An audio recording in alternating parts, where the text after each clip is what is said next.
Well, for more on the U.S. economy, I'm joined by Sara Hsu, live from New York. She's an assistant professor of economics at the State University of New York, New Paltz. Welcome to the show. Thank you for having me.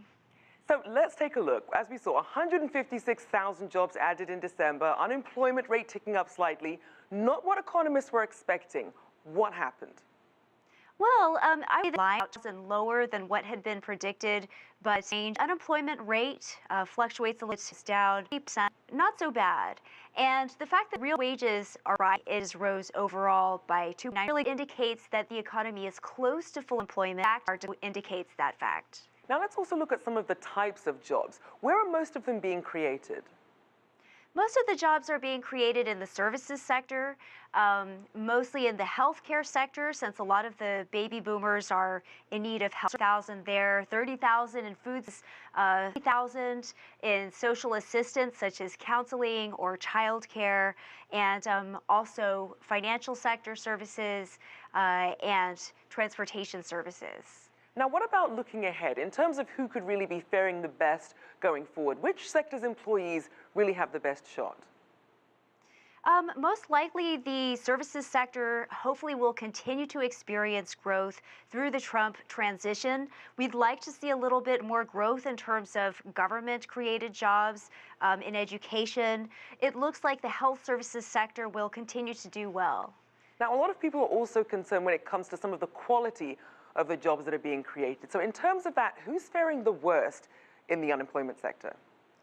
So the people at the very bottom, those who are in part-time employment, there are a lot of people, about 5.7% of the labor force is engaged in part-time work, and they would in fact like to be engaged in full-time work, so they're suffering. We also see a relatively bottom of the labor, and so it's individuals who are in the manufacturing sectors who are not seeing as much job creation. In fact, last year we lost about a total of 63,000 jobs in manufacturing, even though in December they were up by about 17,000.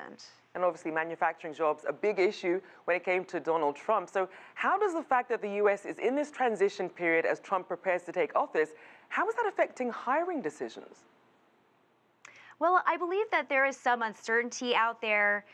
We have seen actually some of the manufacturing jobs come back because Donald Trump has announced that he would support U.S.-based manufacturing jobs, and some of those jobs were already in the works.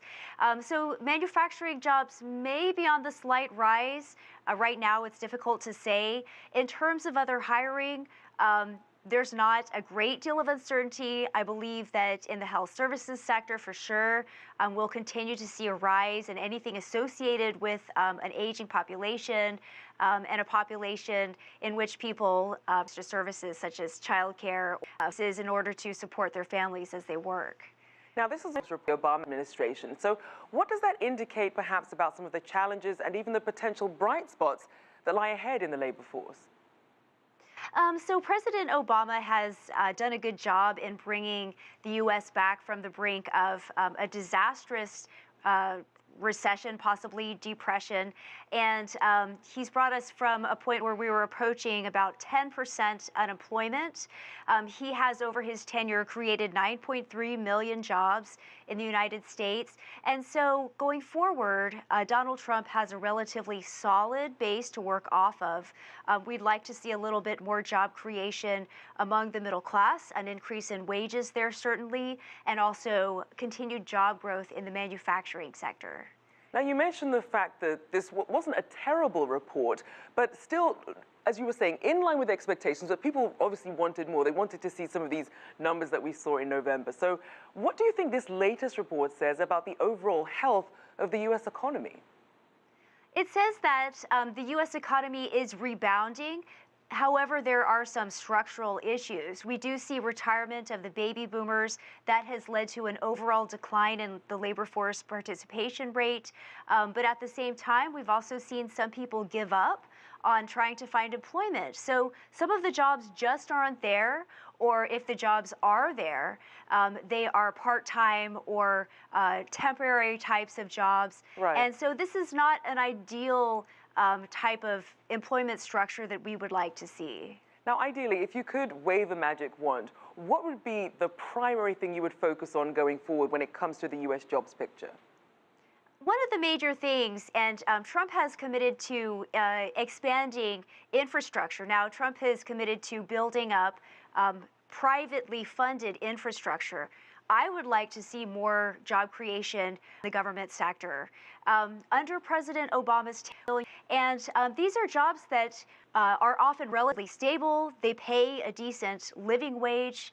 And so it would be nice to see an increase in the creation of government jobs. All right, we'll have to leave it there. Thank you so much, Sara Hsu, Thank you so much. Assistant Economics Professor at the State University of New York, New Paltz.